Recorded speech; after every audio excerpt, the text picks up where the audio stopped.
Welcome to hungry pass official YouTube channel అండి.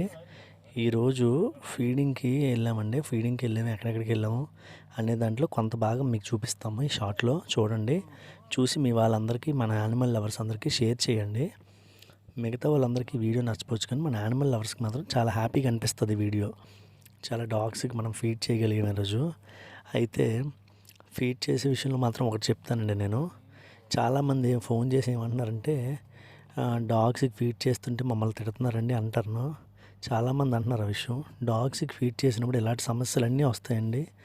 నేనైతే చాలా దూరం ప్రయాణిస్తానండి. చాలా దూరం వెళ్ళి కూడా వాటికి ఫుడ్ పెడతాను. ఎందుకంటే మనం వెళ్ళకపోతే ఆ పూట ఆకలితో ఉండిపోవాలి అవి. ఆ ఉద్దేశంతో నేను ఇప్పుడు వెళ్ళిపోతానండి. నేను ఇబ్బంది పడినా కూడా వాటిని ఇబ్బంది పడినాను. నాకైతే కొంచెం హెల్త్ బాగాలేదు, అయినా సరే వెళ్తానండి. ఎవరైనా ఇంటి ముందు మున్సిపాలిటీ వాళ్ళు డాగ్స్ని పట్టుకెళ్ళిపోతే మీరు చేయాల్సిన పని ఏంటంటే, మున్సిపల్ హౌస్కి వెళ్ళి డాగ్ షెల్టర్ ఎక్కడ ఉందండి, సర్జరీలు తీసుకెళ్ళడానికి ఎక్కడికి తీసుకొచ్చారు అని అడగాలి. అడిగి మీకు సంబంధించిన బెల్ట్ ఒకటి వేసుకోవాలి. సర్జరీ చక్కగా అయిపోయిన తర్వాత మళ్ళీ తెచ్చి మా ప్లేస్లో వదలమని వాళ్ళని మీరు గట్టిగా అడగాలి.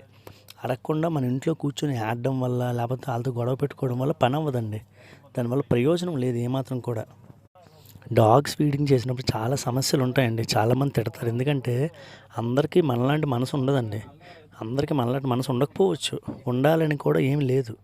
కానీ ఏంటంటే హ్యాటర్స్ ఉంటారు, వాటిని నచ్చపోయిన వాళ్ళు ఉంటారు. కానీ కొట్టే వాళ్ళు ఉంటారు చూసారా, అలాంటి వాళ్ళు మనం అడగొచ్చు. కానీ చాలామందికి నచ్చదు. నచ్చినప్పుడు మనం ఏం చేస్తామండి, అలాగని ఈ పని ఆపేయలేం కదా.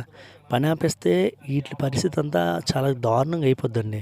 కొన్ని డాగ్స్ అయితే చెప్తే నమ్మరు, ఫుడ్ ఎత్తుక్కోవడానికి కూడా అది ఓపిక లేదు. నేను చాలా దూరం వెళ్ళి ఫుడ్ పెడతాను అందుకే వాటికి. ఎందుకంటే మనం ఫుడ్ పెట్టకపోతే ఎవరు పెట్టేవాళ్ళు లేరు అక్కడ. వాటి పరిస్థితి అలా ఉంటుంది.